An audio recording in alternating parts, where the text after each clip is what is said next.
Bonjour à tous et bienvenue dans votre émission dédiée au Rebranding Africa Forum. Aujourd'hui, je reçois Monsieur Félix Edokossi Amenunve, directeur général de la BRVM, la Bourse régionale des valeurs immobilières, pour parler du potentiel économique des PME africaines. Monsieur Félix Edokossi Amenunve, bienvenue sur le plateau de RAV TV. Merci d'être avec nous. Merci de me recevoir. Et j'espère ne pas avoir écorché votre nom. Non, vous avez très bien prononcé. Je rappelle donc que vous êtes directeur général de BRVM, la Bourse régionale des valeurs immobilières. Alors, ma première question pour aller droit au but, quels sont aujourd'hui les dispositifs de financement actuels pour les PME, notamment les PME de l'UMOA? Alors, comme vous le savez, la BRVM est une institution financière dont le rôle est de mobiliser les capitaux à long terme pour le financement de nos économies, le financement du secteur public et du secteur privé. Donc pour les entreprises du secteur privé de façon générale, nous avons deux types d'instruments. D'abord, l'ouverture du capital pour pouvoir permettre aux actionnaires de leur apporter des capitaux frais pour financer leur développement. Et vous avez aussi les emprunts obligataires qui permettent de lever des ressources auprès du public ou dans un cercle restreint d'investisseurs pour financer donc le développement. Voilà les deux instruments qui sont disponibles pour les entreprises de façon générale. Mais s'agissant maintenant des PME, étant donné que les PME n'ont pas nécessairement toute l'organisation pour accéder au marché comme toutes les autres entreprises, notamment celles de grande taille, nous avons créé un compartiment que nous appelons le compartiment croissance, un compartiment dédié aux PME avec des règles plus assouplies d'accès au marché. D'accord. Et donc, est-ce que vous pourriez nous en dire un peu plus justement sur ce compartiment? Comment est-ce que concrètement il permet d'accompagner le développement, de soutenir le développement des PME? Alors, ce compartiment a été voulu vraiment comme un instrument efficace de financement des PME pour leur permettre d'ouvrir leur capital à travers la bourse, accéder, comme je l'ai dit, à des capitaux longs. Nous avons assoupli les règles. Il faut avoir 10 millions de capital, il faut avoir 2 années d'existence et puis un plan d'affaires sur 3 ans. Bon, c'est des conditions assez allégées et ouvrir 10% du capital au sein du public. Mais nous avons constaté que les PME, malgré cet assouplissement, ne sont pas forcément prêtes pour venir sur le compartiment. Donc dès 2018, nous avons ouvert le compartiment en 2017.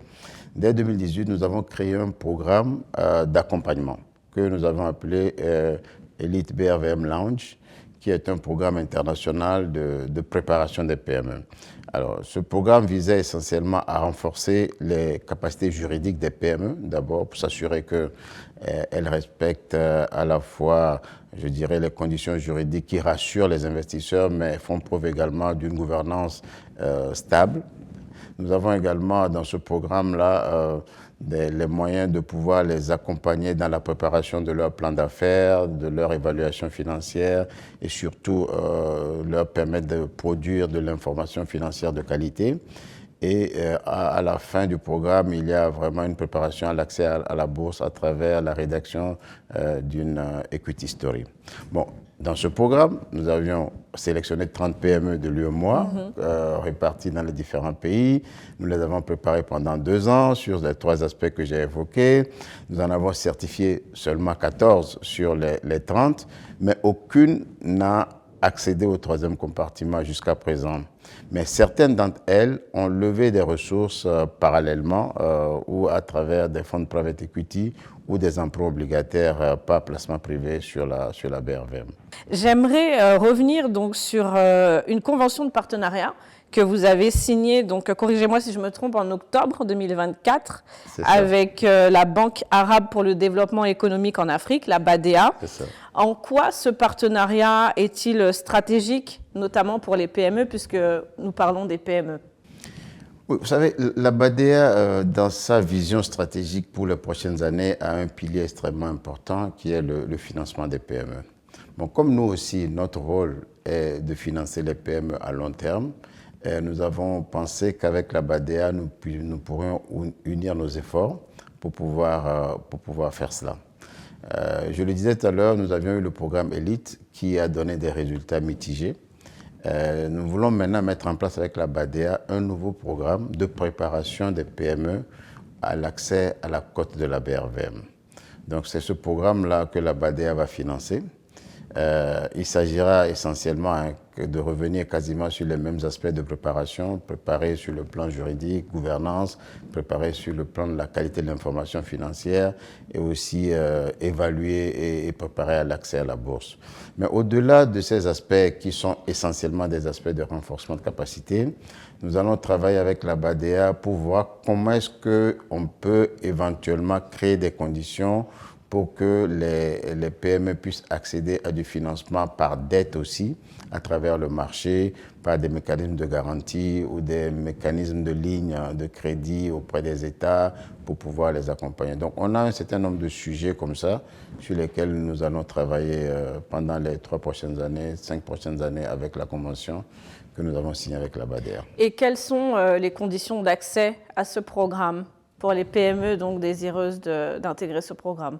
Bon, alors, nous aurons probablement un comité de sélection conjoint, BRVM-BADEA, mais je dirais qu'il faut être une PME établie, hein, qui respecte à tout le moins les critères de notre 3e compartiment, donc avoir au moins 2 années d'existence.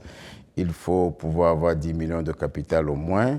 Il faut avoir un plan de développement sur 3 ans qui soit crédible. Et je crois qu'à partir de là, maintenant, on peut affiner d'autres critères pour pouvoir amener des PME de notre union à la BRVM à travers ce programme avec la BADEA. Quel message vous pourriez aujourd'hui transmettre à toutes ces PME qui suivent potentiellement le RAF et qui œuvrent à contribuer donc, au rayonnement économique de l'Afrique? Bon, alors je dirais simplement qu'il faut que les PME soient alignées sur la vision du RAF. Le RAF, c'est vraiment représenter une nouvelle image du continent. Et pour nous, l'une des dimensions importantes de cette nouvelle image, c'est le secteur privé et c'est les PME.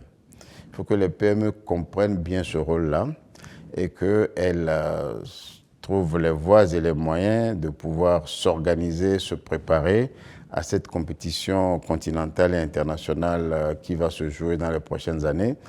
Et par conséquent, elles ont besoin de ressources humaines, ressources financières. Et notre espoir, c'est que notre continent va se transformer profondément grâce à ces PME, grâce à ce secteur privé-là. Donc il faut que nous mettions tous nos efforts dedans. C'est ce que nous faisons avec la BADEA. Et nous restons convaincus que le paysage économique de l'Afrique des prochaines années, ce sera un paysage avec des PME championnes de leur pays d'abord, championnes du continent aussi, mais également des PME armées pour une compétition internationale. Et je pense que ça, c'est extrêmement important. Ne doit pas être PME, rester PME. Hein, être PME, avoir l'ambition d'être une grande entreprise dans le futur, comme on l'a vu sur d'autres continents au monde. Des PME armées donc, pour faire partie de cette compétition internationale. Nous allons conclure donc sur ces propos. Merci à vous et merci également à vous qui nous suivez.